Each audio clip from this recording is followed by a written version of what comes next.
Hey guys, this is Shiny Zekrom, and welcome back to week 7 of the SBL. This week, before we get started, we are going to have 2 transactions this time around instead of 1. Okay, so the first transaction, as you probably see on screen now, it is Cobalion. Cobalion is going out, and what's coming in? Infinity the Kyurem.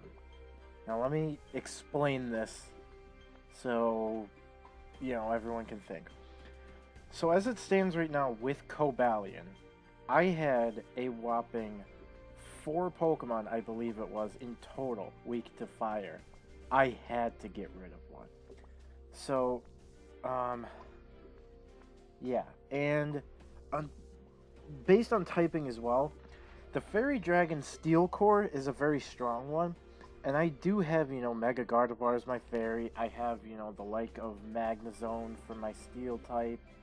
And with Kyurem, I gained that dragon. Now, Cobalion, as much as it did its work for me, believe me, I love Cobalion now, and I've had my fun using it. It's just, I thought Kyurem would be better because, one, I didn't have a typically strong ice type to be able to counter any strong dragon or ground types that might come my way, and like I said, having a dragon type, which I did not previously have before, that's really great. And Kyurem, so let's take a look at Cobalion. Cobalion is basically just a fast defensive tank that could attack on both the special and physical spectrum. Had a decent amount of HP, and special defense was kind of on the lower end, so not so bad. I believe it was a 570 in total base stat total. Yeah, I'm pretty sure 570. Then we look at Kyurem, and let's take a look at the differences. So, unfortunately, with Cobalion, now my fastest Pokemon is a base 100 speed. I'm willing to sacrifice this because I have very great Choice Scarf options, and still think I'll be able to hit harder even without, being the fastest. Now, let's go through each one of the base stats individually. So starting right off the bat, Cobalion's a base 91. Kyurem jumps up to 125 base HP. That is really great because it means I can bulk out a lot more hits, and if I find myself running like an offensive set and I don't know what to put in, I could easily put an HP because as long as I put at least like 40 into it, I'm going to be above 400 HP. Next up is attacking stats, both of which are 130, while Cobalion's were 90s. So I get a lot more damage output, 40 more base in each attack and special attack. So that's very great, being able to run physical or special. You don't know if I could be Choice Band, Choice Scarf, Choice Specs, Life Orb, Mixed, you never know.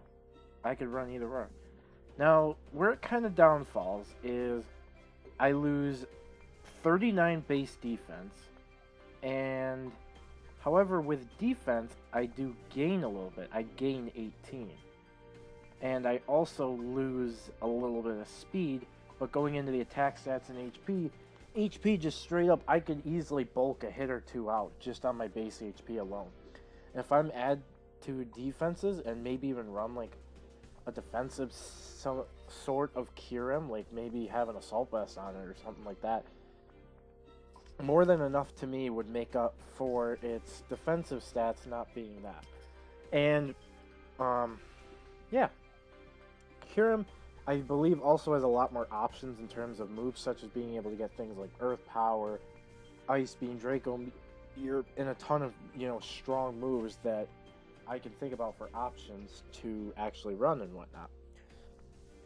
And obviously, if I want to get rid of fire types, we had Cobalion, Magnezone, Buzzwole, and the other thing I'm switching out, Frost Queen the Frostlass.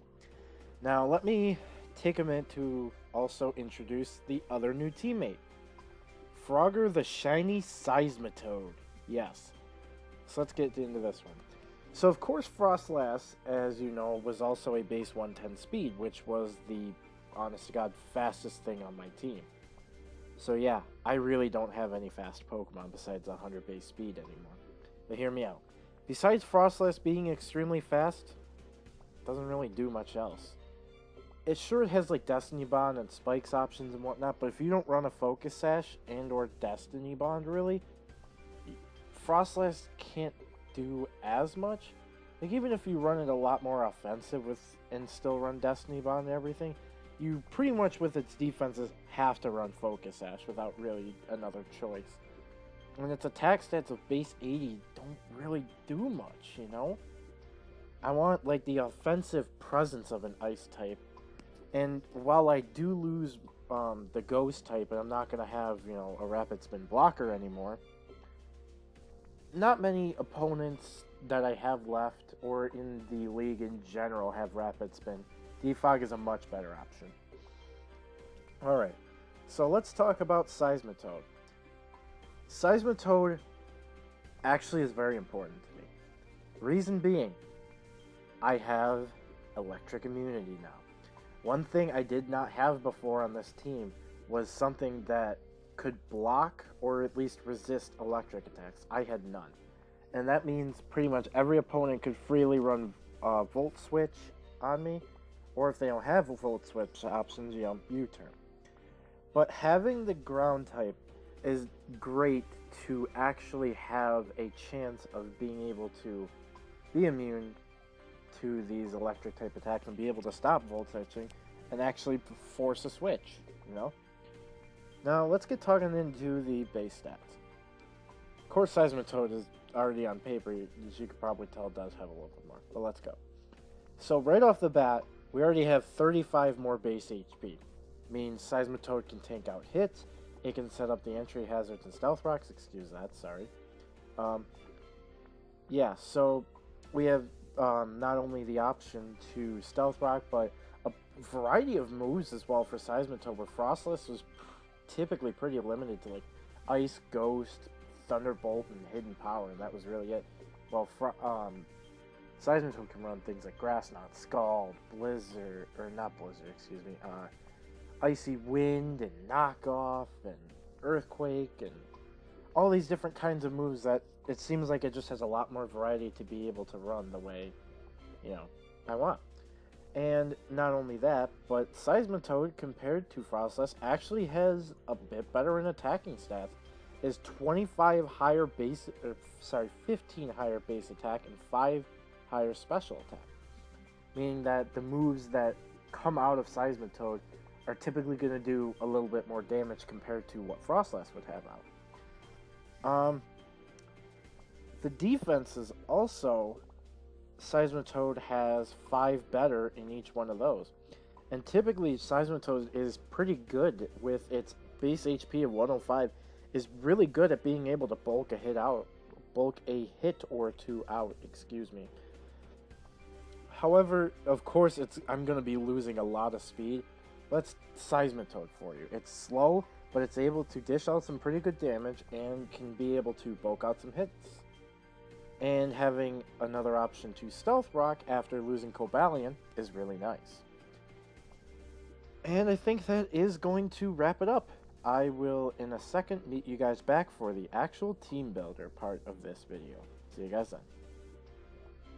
Hey guys, this is Shiny Zekrom, and welcome back to the actual team builder part of this video. So, our Week 7 opponent this week is Coach Flair of the Volcaronas from Vegas. His team includes Volcarona, Serperior as a Z user, Mega Scizor, Furfrou, Ditto, Feraligatr, Gliscor, Noivern, Primarina, Klefki, and Cryogonal. My team includes Mew as my Z user, Mandibuzz, now Kyurem, Darmanitan, now Seismitoad, Samurott, Mega Gardevoir, Buzzwole, Magnezone, Porygon Z, and Silvally. Flair definitely has some threats on his team, and I'm definitely scared of a couple, such as the Mega Scizor, the Volcarona, the Gliscor, and Feraligatr, to name a few. I'd even say Primarina as well. I think, however, with the team of 6 that I have brought, I think I am going to be able to beat Flair. let's kick things out.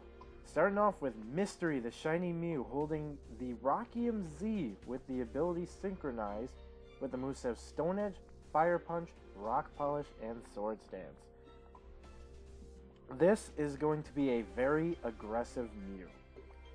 The Rockium Z. The main reason I had this is to be able to hit things such as the Cryogonal and most specifically the Volcarona very hard to KO them. The 252 in attack is for as much damage output as I can, and the 252 speed with Jolly Nature is to make sure that I do actually speed tie the Volcarona. The reason this matters so much is if I can get a Rock Polish off and he Quiver Dances, I will be at +1 speed. I click Rockium Z, and there's only, I believe, one thing just one thing on his team that resists the Rockium Z, which is his Clef Key. Other than that, all of his team members take either super effective or neutral damage to the Rockium Z besides Clef Key. And that is why we have Fire Punch. To be able to make sure that we can hit that Clef Key through, even though we won't have, Rockium Z or Stone, and we'll have Stone Edge, we at least have something to be able to hit that, as well as like Mega Scissor, an actual super effective option for the Superior, and Cryogonal, another super effective on it, and like I said, for Clef Key. The Swords Dance is, if I can end up setting up both a Rock Polish and a Swords Dance, this Mew is going to do some damage. Being not only extremely fast, but double the attack stat. Dual Dance is always a very scary threat if something actually runs it. And I think if Mew can actually pull it off this week, Mew is going to deal some hefty damage out. And with that, I believe that was... And I also I forgot to mention, 4 special defense, because overall, Flare had a lot more higher base special attack throughout the entirety of his team, so I felt it was necessary to go in special defense to try and hit any special bulk hits out, especially from like Volcarona. And that will take us to our next teammate, and the debut of Frogger, the shiny Seismitoad, holding leftovers with the ability Water Absorb, with the moveset Knockoff, Stealth Rock, Ice Punch, and Scald. Let's get into this. So, the EVs I have this week are 248 HP, 196 defense with Impish Nature, and 64 attack. So, 248 HP, 196 defense, Impish Nature, means that Mega Scissor, Bug Bite from Technician, if it was 252 attack, it's a 3-hit KO on Seismitoad, and even if he has a Swords Dance up, Seismitoad still lives that Bug Bite. The 64 attack is just for a little bit more of the damage output to help like Ice Punch, which hopefully can scare out the Gliscor, scare out the Noivern, things like that. The knockoff is, if I can predict him switching out, like he doesn't like the matchup of Seismitoad versus whatever's out, I can knock off, I get rid of something's item for free, unless it's his Superior with the Z Crystal or his Scizor holding the Scissorite. And the Scald is even through the special attack being lowered because of Impish Nature. The Scald is going to be more beneficial than, like, say, a physical water move like Waterfall or something like that to me, because Scald can cause those burns, and especially with some physical threats like his Mega Scissor, his Feraligatr, Gliscor. If those things get burned, they are immediately shut down. They're not going to be doing as much unless they actually are raising their attack, like via Swords Dance or Dragon Dance, things like that.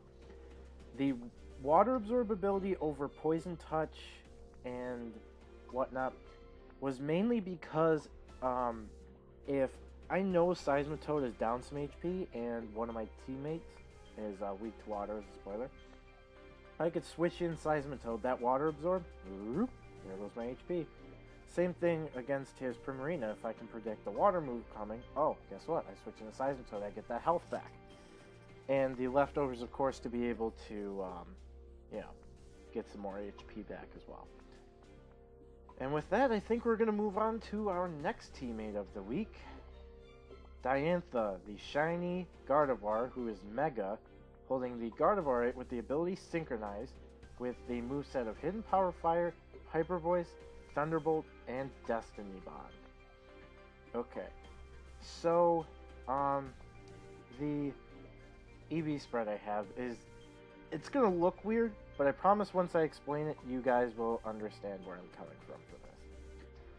So, I have 232 HP, 40 special attack, 216 special defense with Calm Nature, and 20 speed.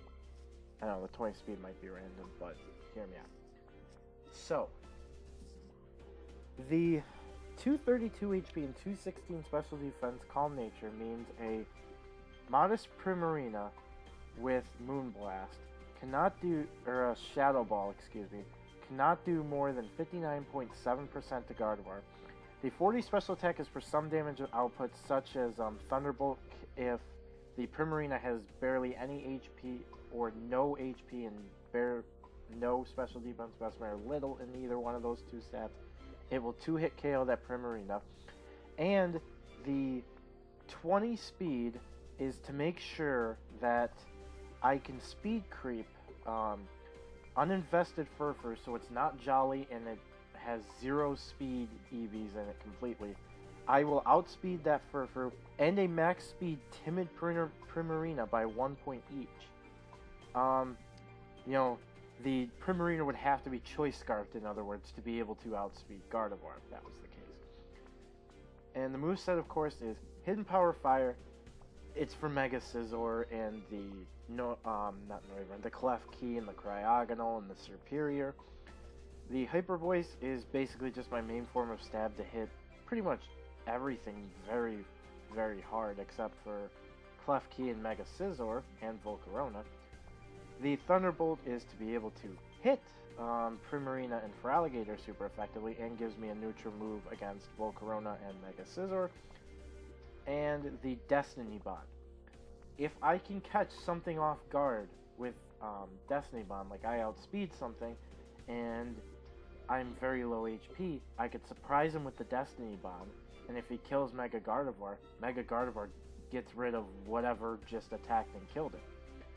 It'll be hopefully a nice little surprise that Flair's not expecting that could completely change the game. Like, if I have like a Destiny Bond up and he has his, say like Mega Scizor in, and he thinks, oh, Swords Dance, and then I can just Bullet Punch. Well, if I have a Destiny Bond up and I'm later in the turn, I actually could end up, I believe Destiny Bond would be carrying over to the next turn, so he wouldn't be able to attack me, or at least kill me. And I think that's just gonna about do it for Mega Gardevoir. Next up we have Computer, the shiny Porygon Z holding a Choice Scarf. Computer, the shiny Porygon Z holding a Choice Scarf with the ability Adaptability, with the moves have Tri-Attack, Thunderbolt, Hidden Power Fire, and Ice Beam. EV spread this week is Modest Nature with 252 special attack, 152 speed, and 104 HP. The 252 Modest, special attack Modest, is for as much damage output as possible. The 152 speed EVs with a Choice Scarf means that I will outspeed a max speed Timid Noivern that isn't holding a Choice Scarf by 2 points, and 104 HP is to bulk out any hits if possible, so I can, you know, maybe live another turn and be able to hit something else. Alright, so the moveset. Tri-Attack is to be able to have something for adaptability, and nothing on his team except Klefki and Mega Scizor resist it, but they don't resist the Hidden Power Fire. And that's why I carry the Hidden Power Fire, to be able to hit things like Mega Scizor and the Klefki super effectively. The Thunderbolt is to be able to hit Feraligatr and Primarina super effectively, and a lot of things neutrally except for, you know, Gliscor pretty much, Gliscor and Superior. And then there's Ice Beam, which is specifically for Gliscor, and Noivern, as well as another super effective move on Serperior. And I think that'll pretty much do it for that. So our 5th teammate of this week is Titano, the Darmanitan, holding a Choice Scarf with the ability Sheer Force with the moveset Flare Blitz, Earthquake, Rock Slide, and U-Turn. Okay. The EVs this week we have are 144 HP, 252 attack, and Adamant Nature, and 112 speed. The 112 speed, just like Porygon Z, it's to outspeed that max speed Timid Noivern non-Choice Scarf variant by 2 points, excuse me. Or sorry, by 1. No, it should be 2 points. I'm sorry. No, it is 1 point. It's 1 point. My fault. The 252 attack Adamant is, of course, for as much damage output as possible, and the same thing as the 144 HP is just to bulk out any hits if possible, because Darmanitan has a nice base attack, yes it does, but a nice base HP, excuse me. Moveset, of course, Flare Blitz. If it's not for Alligator or Primarina or Noivern, it's taken a lot of damage. Plain and simple. He does not have many resists for it, and the 3 that I mentioned, the Feraligatr, the Primarina, and the Noivern with Flare Blitz, Rock Slide instantly hits the Noivern, so there goes that. Earthquake is another option to be able to hit those 2 very, very hard, and Primarina doesn't even have that great of a base defense, so it's still going to take a lot for Flare Blitz. And then I have Earthquake to be able to pretty much just hit the Klefki super effectively, at least. Rock Slide is to be able to hit things like the Noivern, the Volcarona specifically, the Cryogonal super effectively, those kind of things. And U-Turn is just for pivot and momentum. Okay, and with that, we are going to go down to our last teammate. And believe me, get ready, there's going to be a lot of explanation with this. Experiment, the shiny Silvally holding the Bug Memory with the ability RKS system with the moveset Thunder Wave, Defog, Ice Fang, and Rock Slide. Let's get into the EVs right away. So, this week, Silvally is 248 HP, 252 defense with Impish Nature, and 8 attack. Here we go. So the 248 HP, 252 defense, Impish Nature means that a +2 Mega Scissor Technician max attack Bullet Punch only has a 41% chance to 2-hit KO us, while Bug Bite is, with Bug Bite at +2, it cannot OHKO a Silvally Bug, and an Aerial Ace at +2, if he decides to run Aerial Ace, which honestly against my team doesn't really make too much sense because I don't have much that's weak to it, if anything at all. Aerial Ace? Yeah, I have one thing that's weak to it, and that's Buzzwole. Anyways. So, the Aerial Ace at +2 only has a 43.8% chance to OHKO a Silvally Bug. The 8 attack is just for any damage output I can get, and the Bug type is mainly to have a ground resistance that's, you know, not going to take much damage. And especially being as defensively as possible, yeah, I'm not going to be taking too much. Like I said, the 8 attack is for some damage output, such as the Ice Fang is a high chance of a 2-hit KO if there's no defense or HP investment on the Gliscor, and that also includes through its Poison Heal ability with Toxic Orb, and it's also a 2-hit KO on a Noivern that is not invested enough into defense and HP. And the Rock Slide is for if I can predict Volcarona coming in on this thing, and I set off a Rock Slide, if it has no HP or defense investment at all, 75% chance to straight up knock it out. If I have my Stealth Rocks up from Seismitoad, that will pretty much ensure that Rock Slide kills right out. Okay, so the moveset. Thunder Wave is, to me, pretty crucial for things such as the Volcarona that want to try and set up with a Quiver Dance, or things like for Alligator that want to Dragon Dance. I can slow them down so that way my team can outspeed stuff, land some hits on it, whittle them down, so that way hopefully Porygon Z and Darmanitan can clean up, and maybe even Mew. And the defog is to be able to keep out Stealth Rocks of his own off of my team, except the problem is, the only thing that he has to set up Stealth Rocks is the Gliscor, which should mean if he has Stealth Rock, he either has to have at least a little bit of bulk investment, or he just has it in a very offensive, in an offensive set. And then the only other hazards at that point would be spikes off the Klefki. Otherwise, he has nothing else. Now, I do understand with Stealth Rock that he has a lot of choices for defogging, and even has a Rapid Spinner and Cryogonal. But I think if he doesn't remember to run defog, then we might be able to run some good stuff on him. So yeah, the Thunder Wave, it also can, slow down things like the Serperior, Mega Scissor, possibly making them unable to attack and such. Be able to slow things down, like I said.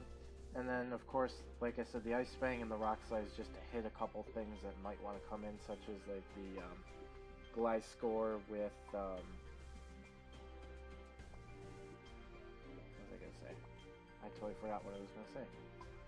The Ice Fang just for like Gliscor and Noivern, and then the Rock Slide for things like Noivern, Cryogonal, Volcarona, and such like that. And with that, I think that will do it for this week. Thank you guys for sitting through all this, and in the next video, we are going to take on Flare of the Volcaronas from Vegas. See you guys then.